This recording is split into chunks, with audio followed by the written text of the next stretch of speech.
కాబట్టి అక్యూజ్డ్ కి ఏ విధమైన ఫెసిలిటీస్ ఇవ్వాలి అన్నది కోర్టు నిర్ణయిస్తుంది. సార్ మరి ఖైదీ నెంబర్ ఇవ్వడంలో ఆంతర్యం, ఆయన నిందితుడు కాదు, శిక్ష పడలేదు, దానికి ఖైదీ నెంబర్ ఉంటుందా? అంటే అండర్ ట్రయల్స్ కూడా ఖైదీ ఇస్తారు, ఎందుకంటే వాడు సీరియల్ నెంబర్ మెయింటైన్ చేయాలి ఓకే. కదా. ఎంతమంది అంటే ఉన్నారు ఆ డ్రెస్ వేసుకోని అవసరం లేదు, మనం చూస్తుంటాం కదా ఇక్కడ ఆ నెంబర్ ఆ యాంబ్లంతో. ఆ సినిమాల్లో చూపిస్తుంటారు ఆ చెక్స్ ఉన్న డ్రెస్, తర్వాత రాళ్లు కొట్టడం, ఇలాంటివన్నీ కూడా చూపిస్తుంటారు సినిమాల్లో. అవేంటంటే అవి నేరస్తులకు, నిందితులకు కాదు. అంటే శిక్ష పడి శిక్ష ఖరారు అయిన తర్వాత 2 రకాల శిక్షలు ఉంటాయి.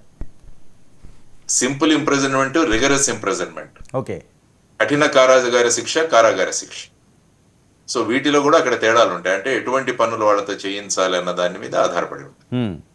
సో ప్రస్తుతం ఎందుకంటే బేసిక్ గా మనకు చాలా మందికి ఈ లీగల్ ఫెసిలిటీస్, తర్వాత వచ్చేసి చట్టం, తర్వాత రాజ్యాంగం, ఇవి అన్నిట్లో పెద్ద అనుభవం లేదు. కాబట్టి ఏంటంటే ప్రతి విషయాన్ని ఈ విధమైన యాంగిల్లో చూడడం జరుగుతుంది. ఓకే. కానీ నేను ప్రతి చోట చెప్తుంటాను, విద్యార్థుల స్థాయిలోంచే మనకు రాజ్యాంగము మరియు చట్టాలు ఇవి నేర్పించాలి. సార్ దానివల్ల ఏమవుతుందంటే మనకు అవగాహన పెరుగుతుంది. ఓకే. తర్వాత ఇంకా కంపారిజన్లు చేయడం మొదలు, అప్పుడు ఇలాగైంది ఇప్పుడు ఇలాగైంది అదంతా కూడా. సార్ మరి చంద్రబాబు నాయుడు గారు అంశాన్ని తీసుకొస్తున్నారు తెర మీదకి. చంద్రబాబు నాయుడు గారికి ఇన్ని ఫెసిలిటీస్ ఇవ్వలేదు, ఆయన మాజీ ముఖ్యమంత్రి కదా, ఆయన కూడా ఏమి శిక్ష పడలేదు కదా అని. ముఖ్యమంత్రి తర్వాత ఎంపీ వీరందరూ కూడా చట్టం ముందు అందరూ సమానులే. వారు ప్రొసీజర్ ఫాలో అవ్వాలి, కోర్టుకు అప్లై చేసుకోవాలి, మాకు ఈ ఫెసిలిటీస్ కావాలి అని. ఓకే. కాబట్టి కోర్టు పరిశీలించి ఏమి ఇవ్వాలనేది కోర్టులు నిర్ణయిస్తుంది. ఇది ప్రిజన్ అథారిటీస్ నిర్ణయించేది కాదు, ఇది కోర్టులు నిర్ణయించాలి. సపోజ్ ఈ అప్లికేషన్ మిథున్ రెడ్డి గారిది కోర్టు రిజెక్ట్ చేసింది అనుకుందాం ఫర్ ఎగ్జాంపుల్.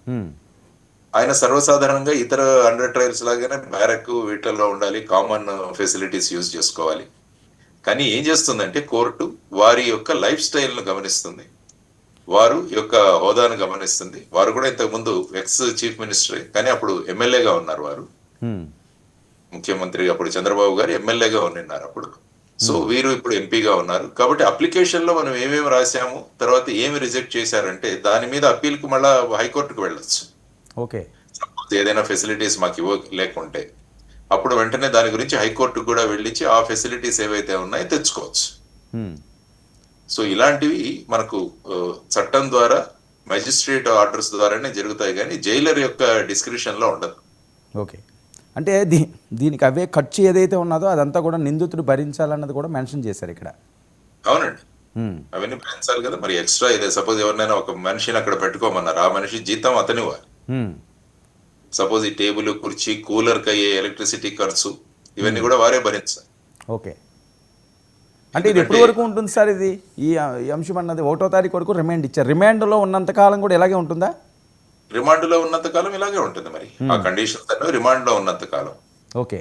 ఆ తర్వాత రిమాండ్ పెరుగుతూ పోతూ ఉంటుంది. అంటే ఇప్పుడు పోలీస్ కస్టడీకి ఇమ్మని అడుగుతారు, అప్పుడు ఆయన జైలు నుంచి తీసుకొచ్చి ఆయన పోలీస్ లాకప్ లో పెడతారు. ఓకే. అప్పుడు ఎలాంటి ఏమి ఇవ్వాలి అన్నది కూడా కోర్టులో అప్పుడు నిర్ణయించు. లేకుంటే సర్వసాధారణంగా పోలీస్ స్టేషన్ లో ఈ విధమైన వ్యవస్థ ఉండదు, అక్కడ ఒక లాకప్ ఉంటుంది, లాకప్ లో పెడతారు. అందుకని కొన్ని కేసుల్లో ఏమవుతుందంటే వాళ్ళను జైల్లోనే ఉంచి రోజు